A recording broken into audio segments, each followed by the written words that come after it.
I'm going to set up an Alvey 475A side cast reel. This is the graphite. I also have a stainless steel back that I use, but I want a lighter rod for what I'm going to go do. But I'm going to spool this up. And I get asked about green peas fishing for drummer. Sometimes you catch Luderick too, but usually it's drummer. And I've caught some decent brim and a lot of wrasse species on frozen green peas from Coles or Woolies or wherever you want to get them. If they're mushy and just not good quality, you tend not to catch as many fish. When they're nice and frozen, you can put a couple of them on a hook and they'll stay on there for a bit. But I'll show you how to do that float fishing. First, I'm going to spool about 150 meters of floating line onto my Alvey. And you want it to come off of the spool and onto your Alvey the same way. Alveys have a problem with line twist. So if you don't put your line on your Alvey, just like a spinning reel, the egg beaters are the same way. If you don't do it right, you're going to get in a big tangled bunch and it's not going to be any fun. Alveys have their own problems, so you don't want to make it any worse.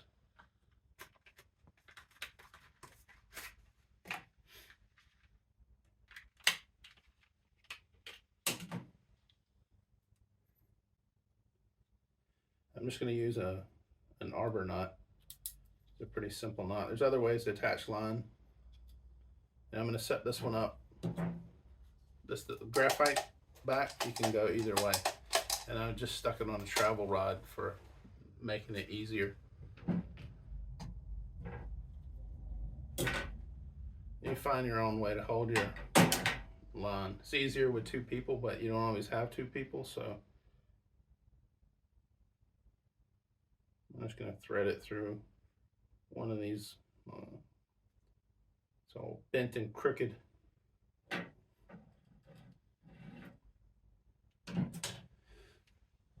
For the arbor knot,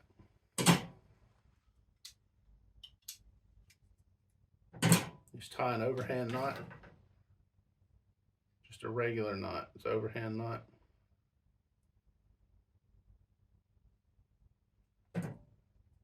Then you'll trim that down fairly close. I'll show you how to tie the knot up close. For the first knot, pull some extra out, make another loop, and you're just going to tie an overhand knot around the main line from the tag end. It makes it a little bit of a slip knot.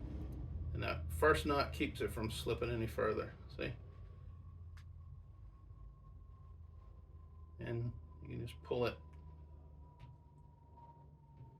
And I get some people, they'll say, well, it's not the strongest knot, but if you're at the end of the spool on a fish, a good knot's not going to make any difference there. You've already lost the battle.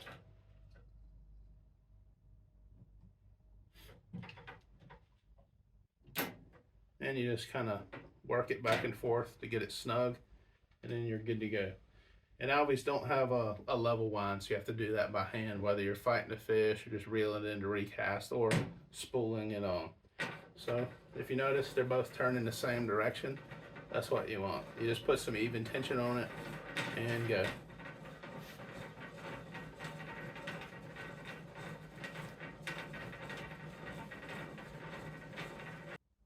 So if you're spooling your line and you want to check to make sure that you are spooling it properly, an easy way to do is to pull out a little bit of slack and let it down. If it twists up, then you know your spool is backwards, something's wrong. You'll flip your spool over and then you'll go again.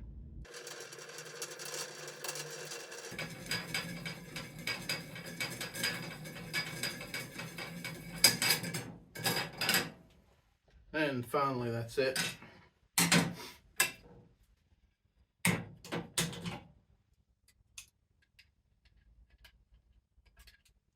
And I'll show you how to rig up your gear for float fishing with a stopper float slide for a snap-on floats. I don't like the floats that have two guides. One's fixed at the bottom and one's fixed near the top. I don't like those because it hangs up on all the grass. Anything sticking up out of the ocean, anything is going to hang up on. It just irritates me. I prefer the floats with just one attachment point at the bottom, and they'll just swing around freely and come off of debris and not get hung up. Makes it easier to cast because it's more aerodynamic, and I'll show you how to set that up.